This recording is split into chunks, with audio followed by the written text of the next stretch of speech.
Assalamualaikum warahmatullahi wabarakatuh. Perkenalkan, nama saya Nasya Nabila dari kelas 1B Prodi Ilmu Komunikasi Fakultas Ilmu Sosial dan Ilmu Politik. Di sini saya akan menjelaskan materi sosiologi dari bab 1 sampai selesai. Pada bab pertama, saya akan menjelaskan tentang apa itu pengetahuan dan sosiologi. Ilmu pengetahuan pada dasarnya bersumber dari filsafat yang dianggap sebagai induk dari ilmu pengetahuan. Filsafat berkembang dan mempunyai berbagai cabang ilmu pengetahuan sesuai dengan perkembangan zaman. Masing-masing cabang ilmu pengetahuan kemudian memisahkan diri dan berkembang untuk mencapai tujuannya masing-masing. Pada awalnya, astronomi dan fisika yang memisahkan diri dari filsafat kemudian disusul oleh ilmu pengetahuan lain. Sosiologi sendiri secara resmi memisahkan diri dari filsafat pada abad 19 yang ditandai dengan terbitnya tulisan Auguste Comte. Tulisan yang berjudul Positif Filosofi merupakan awal lahirnya sosiologi sebagai ilmu pengetahuan. Definisi sosiologi dan hakikatnya. Yang pertama, sosiologi termasuk rumpun ilmu-ilmu sosial yang berhubungan dengan gejala-gejala kemasyarakatan. Yang kedua, sosiologi merupakan ilmu pengetahuan yang kategoris, artinya sosiologi membatasi diri dengan apa yang terjadi. Yang ketiga, sosiologi merupakan ilmu pengetahuan yang murni karena bertujuan untuk membentuk dan mengembangkan ilmu pengetahuan secara abstrak, bukan ilmu pengetahuan terapan atau terpakai. Yang keempat, sosiologi merupakan ilmu pengetahuan yang abstrak, artinya yang diperhatikan adalah pola dan peristiwa yang terjadi di dalam masyarakat. Yang kelima, sosiologi bertujuan untuk menghasilkan pengertian-pengertian dan pola-pola umum. Sosiologi meneliti dan mencari apa yang menjadi prinsip atau hukum-hukum umum dari interaksi antar manusia dan perihal sifat, hakikat, isi, dan struktur masyarakat manusia. Yang keenam, sosiologi merupakan ilmu pengetahuan yang rasional terkait dengan metode yang dipergunakannya. Yang ketujuh, sosiologi termasuk ilmu pengetahuan yang umum dan bukan merupakan ilmu sosiologi mengamati dan mempelajari gejala-gejala umum yang ada pada setiap interaksi dalam masyarakat secara empiris. Selanjutnya ada objek sosiologi. Ada dua objek sosiologi yang dipelajari, yaitu objek material dan objek formal. Objek material adalah kehidupan sosial, gejala-gejala dan proses hubungan antar manusia yang mempengaruhi kesatuan hidup manusia itu sendiri. Selanjutnya ada objek formal. Objek formal merupakan hubungan antar manusia serta proses yang timbul dari hubungan manusia di dalam masyarakat. Selanjutnya ada metode sosiologi. Menurut Sarjono Soekanto, dalam bukunya yang berjudul Sosiologi Suatu Pengantar, ada dua jenis metode penelitian sosiologi, yakni metode kualitatif dan kuantitatif. Metode kualitatif penelitian yang analisis datanya mengutamakan tentang penjabaran data yang diperoleh. Metode ini dipakai apabila data hasil penelitian tidak dapat diukur dengan angka dan atau dengan ukuran lain yang bersifat eksak. Metode kuantitatif penelitian yang analisis datanya mengutamakan keterangan berdasarkan angka penelitian yang dilakukan dengan menggunakan metode ini adalah survei dan eksperimen. Mazhab-mazhab sosiologi. Yang pertama ada mazhab geografi, yang kedua ada mazhab organis dan evolusioner, yang ketiga ada mazhab formal, empat ada mazhab psikologi, yang kelima ada mazhab ekonomi, dan yang terakhir ada mazhab hukum. Permulaan sosiologi di Indonesia. Sosiologi di Indonesia telah dimulai dalam waktu yang lama. Pada masa Sri Paduka Mangkubuwono dari Surakarta, terdapat ajaran Wulangreh yang mengajarkan tentang tata hubungan antar para anggota masyarakat Jawa berasal dari golongan-golongan berbeda. Selain itu, Ki Hajar Dewantara, Bapak Pendidikan Indonesia, telah menyumbangkan sosiologi dalam konsep-konsepnya tentang kekeluargaan dan kepemimpinan. Praktik dari ajaran ini diterapkan dalam organisasi pendidikan taman siswa. Selanjutnya, perkembangan sosiologi setelah Perang Dunia Kedua. Sejak Indonesia merdeka pada 17 Agustus 1945, pendidikan Indonesia mencoba memerankan diri untuk mengisi kemerdekaan. Kajian tentang masyarakat mulai mendapatkan ruangannya secara formal dibandingkan pada masa sebelumnya. Pada 1948, untuk pertama kalinya seorang sarjana Indonesia, yaitu Prof. M.R. Soenario Kolopaking, memberikan kuliah sosiologi di Akademi Ilmu Politik dan di Yogyakarta. Akademi tersebut kemudian dilebur dalam Universitas Negeri Gadjah Mada yang kemudian menjadi Fakultas Sosial dan Politik. Selanjutnya bab 2. Proses sosial. Cara-cara berhubungan yang dapat dilihat apabila orang perorangan dan kelompok-kelompok manusia saling bertemu dan menentukan sistem aturan, norma, dan nilai yang dapat menciptakan kehidupan yang dinamis. Selanjutnya proses sosial. Pengaruh timbal balik berbagai segi kehidupan bersama. Proses belajar mengajar, contoh konkret terjadinya proses sosial. Selanjutnya, interaksi sosial merupakan hubungan yang dimana menyangkut hubungan antara individu, antara kelompok maupun antar individu dengan kelompok. Suatu interaksi sosial tidak akan mungkin terjadi apabila tidak memenuhi dua syarat. Yang pertama, kontak sosial, dan yang kedua, komunikasi. Bentuk-bentuk interaksi sosial berupa yang pertama ada kerjasama, persaingan, pertentangan, atau pertikaian. Dan yang terakhir ada akomodasi. Selanjutnya, kehidupan yang tersaing. Pentingnya kontak dan komunikasi bagi terwujudnya interaksi sosial dapat diuji terdapat suatu kehidupan yang tersaing. Kehidupan tersaing yang sempurna ditandai dengan ketidakmampuan untuk mengadakan interaksi sosial dengan pihak-pihak lain.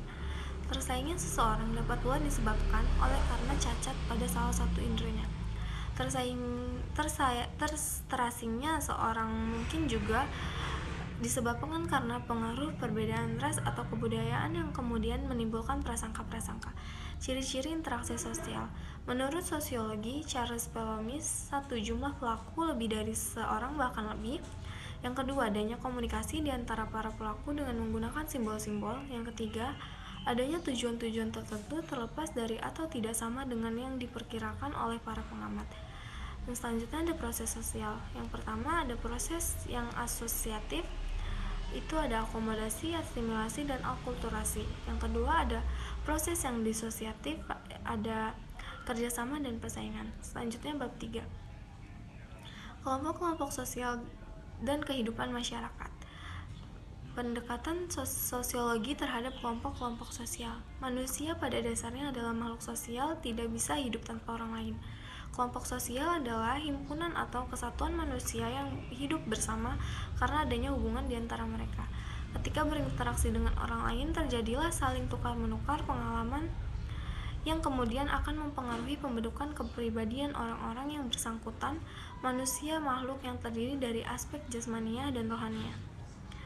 Rohania manusia terdiri dari pikiran dan perasaan. Aspek rohania menghasilkan kehendak, kemudian sikap menjadi tindakan seseorang yang kemudian akan membentuk perilaku. Contoh pola pikir materialistis, hedonis, dan idealis. Selanjutnya ada tipe-tipe kelompok sosial. Yang pertama, klasifikasi tipe-tipe kelompok sosial berdasarkan atas cara terbentuknya seperti kelompok semu dan kelompok nyata. Berdasarkan kualitas hubungan antar anggotanya seperti kelompok primer, hubungan yang cenderung informal, dan kelompok sekunder, hubungan cenderung formal. Berdasarkan kekuatan ikatan antar anggotanya seperti paguyuban dan pantembayan, berdasarkan pencapaian tujuannya seperti kelompok formal dan kelompok informal. Selanjutnya ada yang kedua, ada kelompok sosial dipandang dari sudut individu. Pembagian kelompok sosial dipandang dari sudut individu dapat dilihat di keterlibatan individu dengan kelompok sosial di mana ia tinggal dalam masyarakat masih sederhana atau dalam struktur masyarakat yang sudah. Yang selanjutnya ada in-group dan out-group. In-group adalah kelompok sosial di mana individu mengidentifikasi dirinya. Out-group adalah kelompok sosial yang oleh individu diartikan sebagai lawan in-groupnya. Yang keempat ada kelompok primer dan kelompok sekunder. Kelompok primer atau face-to-face group merupakan kelompok sosial yang paling sederhana di mana anggotanya saling mengenal serta ada kerjasama yang erat. Selanjutnya kelompok sekunder adalah kelompok yang terdiri dari banyaknya orang yang sifat hubungannya tidak berdasarkan pengenalan secara pribadi dan juga tidak langgeng. Yang kelima ada paguyuban dan pantembayan. Paguyuban merupakan bentuk kehidupan bersama di anggotanya diikat oleh hubungan batin dan murni, bersifat alamiah dan kekal. Patembayan merupakan ikatan lahir yang bersifat pokok dan biasanya untuk jangka waktu pendek. Selanjutnya ada formal group dan informal group. Formal group adalah sekelompok orang yang mempunyai peraturan tegas dan sengaja diciptakan oleh anggota-anggotanya untuk mengatur hubungan antar sesama. Informal group tidak mempunyai struktur dan organisasi tertentu atau yang pasti. Yang ketujuh ada membership group dan reference group. Membership group merupakan suatu kelompok di mana setiap orang secara fisik menjadi anggota kelompok tersebut. Reference group merupakan kelompok sosial yang menjadi acuan bagi seorang bukan anggota kelompok tersebut untuk membentuknya pribadi dan perilakunya. Yang kedelapan ada kelompok okupasional dan volunteer kelompok. Okupasional merupakan kelompok yang muncul karena semakin memudar fungsi keterbatasan akibat karena anggotanya memiliki pekerjaan yang sejenis. Kelompok volunteer adalah kumpulan orang yang memiliki kepentingan sama didasarkan pada kepentingan yang tidak terpenuhi. Yang D ada kelompok-kelompok sosial yang tidak teratur. Yang pertama ada kerumunan. Kerumunan adalah sekumpulan orang yang berkumpul secara kebetulan di tempat dan waktu yang bersamaan. Selanjutnya ada bentuk-bentuk umum kerumunan. Berartikulasi dengan struktur sosial, formal audience, planet ekspresif, grup bersifat sementara. Berawalan dengan norma hukum. Yang kedua ada publik. Publik merupakan kelompok yang tidak memiliki kesatuan. Interaksi terjadi secara tidak langsung melalui alat komunikasi.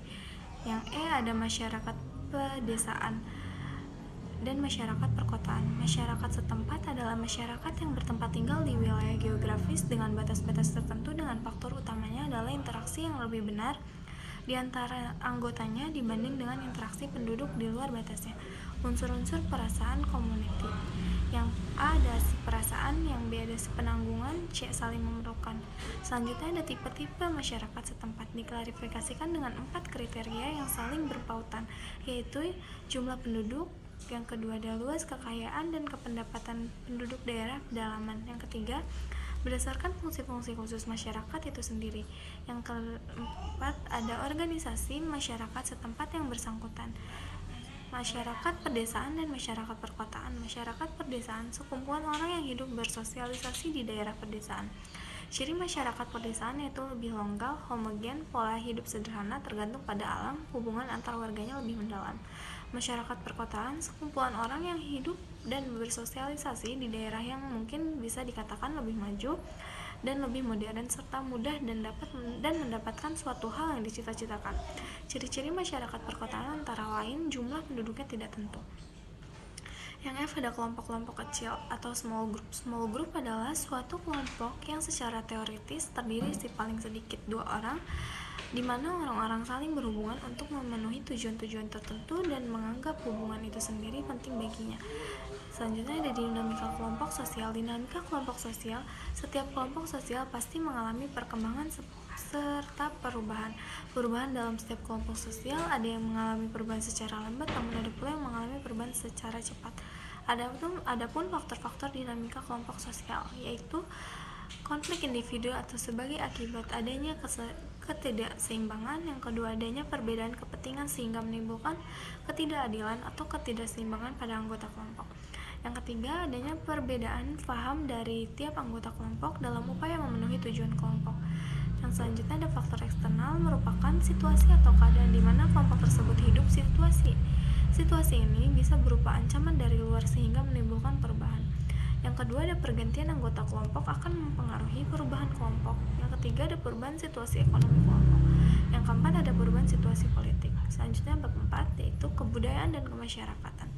Yang pertama ada kebudayaan. Kebudayaan adalah kompleks yang menyangkut pengetahuan, kepercayaan, kesenian, moral, hukum, adat istiadat, dan lain kemampuan serta kebiasaan-kebiasaan yang didapatkan oleh manusia sebagai anggota masyarakat. Selanjutnya ada masyarakat. Masyarakat merupakan individu yang berada di lingkungan atau kelompok-kelompok orang yang memiliki norma-norma dan adat istiadat serta memiliki kebudayaan masing-masing kelompok tertentu. Yang B ada unsur-unsur kebudayaan. LVJ Herskovits mengajukan 4 unsur pokok kebudayaan, yaitu alat-alat teknologi, sistem ekonomi, keluarga, kekuasaan politik. Seorang pelopor terkenal teori fungsional antropologi bernama Bronislaw Malinowski, unsur-unsur pokok kebudayaan yaitu sistem norma yang memungkinkan kerjasama antara para anggota masyarakat dalam upaya menguasai alam sekelilingnya. Organisasi kelompok, alat-alat dan lembaga atau petugas pendidikan. Perlu diingat bahwa keluarga merupakan lembaga pendidikan yang utama. Organisasi kekuatan. Yang C ada fungsi kebudayaan bagi masyarakat Indonesia. Yang pertama ada hasil. Kemasyarakatan melahirkan teknologi atau kebudayaan. Kebedaan yaitu alat-alat produktif, senjata, wadah makanan dan minuman, pakaian dan perhiasan, tempat berlindung dan perumahan. Alat-alat transportasi. Menurut Ferdinand Tönnies, kebiasaan memiliki beberapa arti. Salah satunya adalah kebiasaan yang dijadikan kaidah bagi seseorang yang diciptakan untuk dirinya sendiri. Dalam hal ini, orang bersangkutan ada yang menciptakan suatu perilaku bagi dirinya sendiri. Salah satu unsur normatif yang merupakan bagian dari kebudayaan adalah yang menyangkut kepercayaan. Yang ada sifat hakikat kebudayaan. Kebudayaan terwujud intersatukan lewat manusia. Kebudayaan telah ada terlebih dahulu mendahului lahirnya suatu generasi tertentu dan tidak akan mati dengan habisnya usia generasi yang bersangkutan. Kebudayaan mencakup aturan-aturan yang berisikan kewajiban-kewajiban, tindakan-tindakan yang diterima dan ditolak, tindakan-tindakan dilarang, dan tindakan-tindakan yang diizinkan. Selanjutnya ada kepribadian dan kebudayaan. Kebudayaan khusus atas dasar faktor kedaerahan, cara hidup di kota dan di desa yang berbeda. Kebudayaan khusus kelas sosial, kebudayaan khusus atas dasar agama, kebudayaan berdasarkan profesi, indikator nilai-nilai yang bersifat abstrak. Konsepsi mengenai hakikat hidup, konsepsi mengenai hakikat karya, konsepsi mengenai hakikat waktu, konsepsi mengenai hakikat lingkungan alam, konsepsi mengenai hakikat lingkungan sosial. Yang F ada gerak kebudayaan. Gerak kebudayaan sebenarnya adalah gerak manusia yang hidup di dalam masyarakat yang menjadi wadah kebudayaan tadi. Gerak manusia terjadi oleh karena ia mengadakan hubungan-hubungan dengan manusia lainnya. Artinya, karena terjadinya hubungan antar kelompok manusia di dalam masyarakat. Selanjutnya bab 6 ada lapisan masyarakat atau stratifikasi sosial. Pengertian lapisan sosial. Stratifikasi sosial adalah penggolongan masyarakat ke dalam kelas yang bisa disusun secara bertingkat. Stratifikasi sosial disebut juga lapisan antar masyarakat. Kata stratifikasi berasal dari stratum yang berartinya lapisan, sedangkan sosial bermakna masyarakat. Sifat sistem lapisan masyarakat. Sifat sistem lapisan di dalam suatu masyarakat dapat bersifat tertutup dan terbuka. Sistem lapisan yang bersifat tertutup membatasi kemungkinan pindahnya seseorang dari satu lapisan ke lapisan yang lain, baik yang merupakan gerak ke atas atau ke bawah. Di dalam sistem yang demikian, satu-satunya jalan untuk menjadi anggota suatu lapisan dalam masyarakat adalah kelahiran. Sebaliknya, di dalam sistem terbuka, setiap anggota masyarakat mempunyai kesempatan untuk berusaha dengan kecakapan sendiri untuk naik lapisan, atau bagi mereka yang tidak beruntung, jatuh dari lapisan yang atas ke lapisan bawahnya. Proses lapisan masyarakat. Yang pertama, seperti yang sering terjadi dengan beberapa istilah kelas lain dalam sosiologi, istilah kelas juga tidak selalu mempunyai arti yang sama, walaupun pada hakikatnya mewujudkan sistem kedudukan-kedudukan yang pokok dalam masyarakat.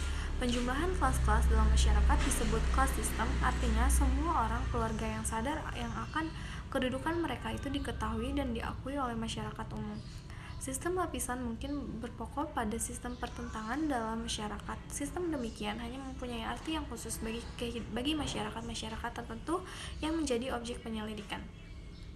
Sistem lapisan dapat dianalisis dalam ruang lingkup unsur-unsur antara lain mudah atau sukar bertukar kedudukan, sistem pertenggangan yang diciptakan para warga masyarakat, solidaritas di antara individu atau kelompok yang menduduki kedudukan yang sama dalam sistem sosial masyarakat.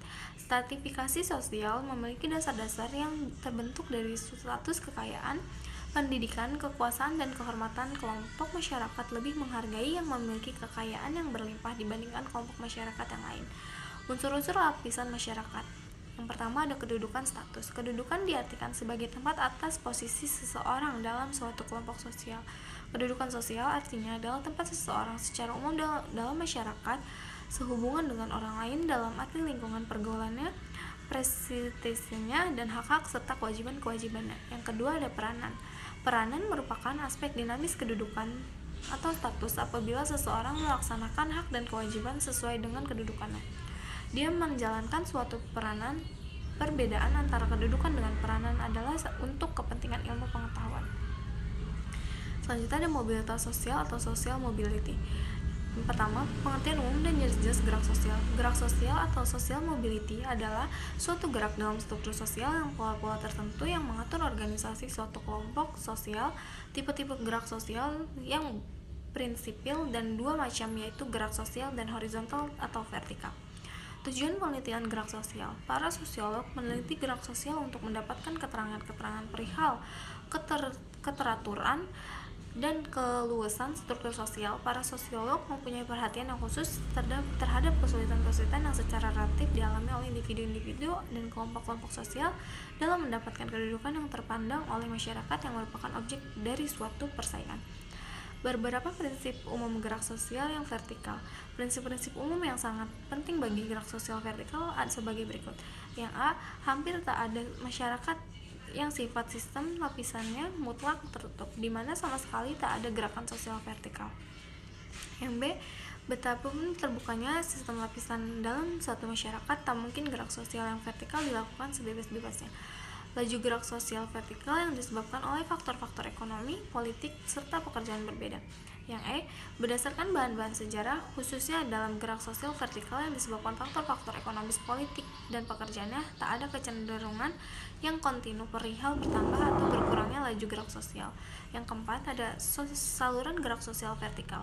Menurut Pritim A. Sorokin, gerak sosial vertikal mempunyai saluran-saluran dalam masyarakat. Proses gerak sosial vertikal melalui saluran tadi disebut social circulation. Saluran yang terpenting adalah angkatan bersenjata, lembaga keagamaan, sekolah, organisasi publik, ekonomi, dan keahlian. Selanjutnya di bab 7 ada kekuasaan, wewenang, dan kepemimpinan. Kekuasaan adalah kewenangan yang didapatkan oleh seseorang atau kelompok guna menjalani kewenangan tersebut sesuai dengan kewenangan yang diberikan. Kewenangan tidak boleh dijalankan melebihi kewenangan yang diperoleh atau kemampuan seseorang atau kelompok untuk mempengaruhi tingkah laku orang atau kelompok lain. Selanjutnya ada sifat dan hakikat kekuasaan. Yang A, ada simetris, hubungan persahabatan, dan hubungan sehari-hari. Selanjutnya ada hubungan yang bersifat ambivalen dan pertentangan antara mereka yang sejajar. Yang B, asimetris, popularitas, peniruan, mengikuti perintah, dan tunduk pada pemimpin formal atau informal. Unsur-unsur kekuasaan. Yang pertama ada rasa takut. Perasaan takut pada seseorang kelompok menimbulkan kepatuhan terhadap kemauan dan tindakan kelompok tersebut. Yang kedua ada rasa cinta. Perasaan simpatik atau cinta pada seseorang karena simpatik atau cintanya tersebut rela berkorban atau melakukan sesuatu untuk seseorang tersebut. Yang ketiga ada kepercayaan. Perasaan percaya pada seseorang, yakin bila dia selalu berperilaku baik, menaruh kepercayaan sepenuhnya kepada orang lain. Selanjutnya ada pemujaan. Perasaan menghambatkan diri kepada seseorang dalam orang tersebut selalu benar. Pengertian wewenang. Wewenang adalah hak untuk melakukan sesuatu atau memerintah orang lain untuk melakukan atau tidak melanjutkan atau tidak melakukan sesuatu agar tercapai tujuan tertentu. Kewenangan biasanya dihubungkan dengan kekuasaan. Penggunaan kewenangan secara bijaksana merupakan faktor kritis bagi efektivitas organisasi. Bentuk-bentuk wewenang. Karismatik, tradisional, rasional. Wewenang karismatik berdasarkan pada karisma, kemampuan khusus yang ada pada dalam diri seseorang. Wewenang tradisional dimiliki oleh seseorang maupun kelompok orang yang sudah lama sekali memiliki kekuasaan di dalam suatu masyarakat. Wewenang resmi dan tidak resmi. Wewenang resmi dalam kelompok besar yang memerlukan aturan-aturan bersifat tetap. Wewenang tidak resmi tidak dalam kelompok kecil dan bersifat spontan. Wewenang pribadi dan teritorial. Wewenang pribadi sangat bergantung pada solidaritas antara anggota kelompok dengan unsur-unsur kebersamaan, sangat memegang peranan. Wewenang teritorial yaitu wilayah tempat tinggal memegang peranan sangat penting. Wewenang terbatas dan menyeluruh. Wewenang terbatas mencakup satu sektor bidang saja. Wewenang menyeluruh tidak dibatasi oleh sektor bidang. Pengertian kepemimpinan. Kepemimpinan merupakan sebuah bidang riset dan juga suatu keterampilan praktis yang mencakup kemampuan seseorang atau sebuah organisasi untuk memimpin atau membimbing orang lain atau tim atau seluruh organisasi. Selanjutnya ada bentuk-bentuk kepemimpinan. Yang pertama sebagai kedudukan, merupakan suatu kompleks dari hak dan kewajiban yang dapat dimiliki oleh suatu orang atau badan organisasi. Yang kedua, sebagai proses sosial, kepemimpinan meliputi segala tindakan yang dilakukan seseorang atau suatu badan yang menyebabkan gerak dan warga masyarakat. Yang selanjutnya ada kepemimpinan. Sifat-sifat kepemimpinan. Yang A ada bersifat langsung, kepemimpinan yang diwakilkan atau diwujudkan kepada seseorang yang memimpin kegiatan-kegiatan orang lain. Yang kedua ada bersifat tidak langsung, melalui perantara objek-objek tertentu. Yang ketiga ada bersifat resmi, mengacu pada landasan-landasan yang resmi. Yang keempat ada bersifat tidak resmi, didasarkan atas pengakuan dan kepercayaan masyarakat. Kepemimpinan tradisional adalah kepemimpinan yang sumbernya dari daya tarik personal, biasanya ditentukan oleh karisma dan keturunan. Ciri kepemimpinan tradisional sama saja dengan kepemimpinan informal, seperti tidak memiliki penunjukan formal atau seseorang pemimpin. Sandaran kepemimpinan dan kepemimpinan yang dianggap efektif seorang pemimpin harus mempunyai sandaran masyarakat sosial basic.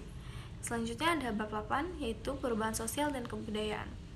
Perubahan sosial budaya adalah perubahan yang terjadi dalam kehidupan masyarakat yang mempengaruhi sistem-sistem sosial, termasuk di dalamnya ada nilai-nilai, sikap-sikap, dan pola-pola perilaku di antara kelompok-kelompok di masyarakat.